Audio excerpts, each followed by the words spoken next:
நெல்லையில் சாலையோரம் சுற்றித் திரியும் கரடியால் பொதுமக்கள் அச்சமடைந்திருக்கின்றனர். ஊருக்குள் புகுந்து மிரட்டி வரும் கரடியை வனத்திற்குள் விரட்ட உரிய நடவடிக்கை எடுக்கப்படுமா?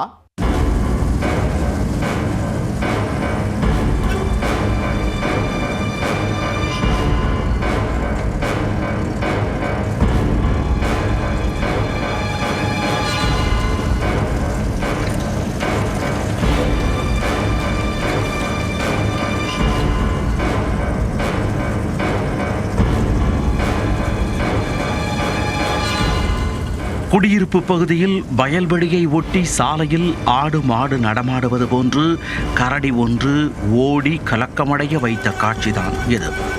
மலைப்பகுதியில் அச்சுறுத்திய கரடி குடியிருப்புகளுக்குள் வந்தது எப்படி?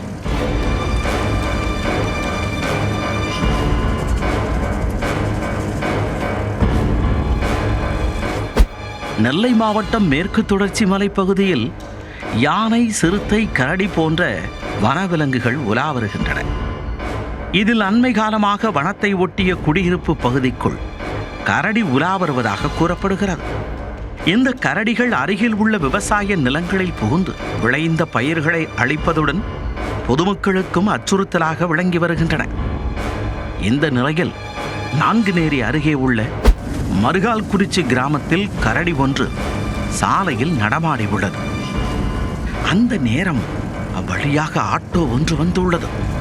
ஆட்டோவை கண்டதும் அந்த கரடி சாலையில் ஓடி உள்ளது. நீண்ட நேரம் சாலையிலேயே ஓடிய கரடியை ஆட்டோவில் பயணம் செய்தவர் தனது செல்போனில் ஷூட் செய்துள்ளார். அப்போது எதிர் திசையில் இருந்து இருசக்கர வாகனத்தில் ஒருவர் வந்துள்ளார்.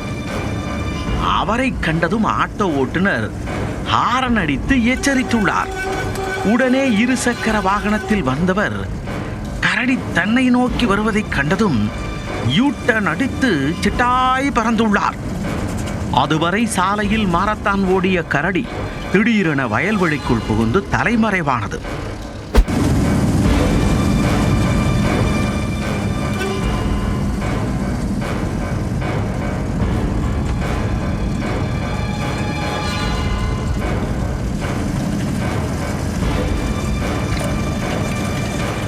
குடியிருப்பு பகுதியில் கரடி நடமாட்டம் உள்ளது தொடர்பாக களக்காடு வனத்துறையினரிடம் கிராம மக்கள் தகவல் அளித்தனர்.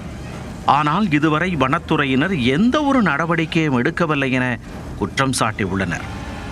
விவசாய நிலத்திற்குள் உலாவரும் கரடியால் அசம்பாவிதம் ஏதும் ஏற்படுவதற்கு முன்பு வனத்துறையினர் முன்னெச்சரிக்கை நடவடிக்கை எடுக்க வேண்டும் எனவும் கோரிக்கை விடுத்துள்ளனர். ஊருக்குள் உலாவும் கரடி அடர்ந்த வனத்திற்கு விரட்டப்படுமா அல்லது கூண்டு வைத்து பிடிக்கப்படுமா?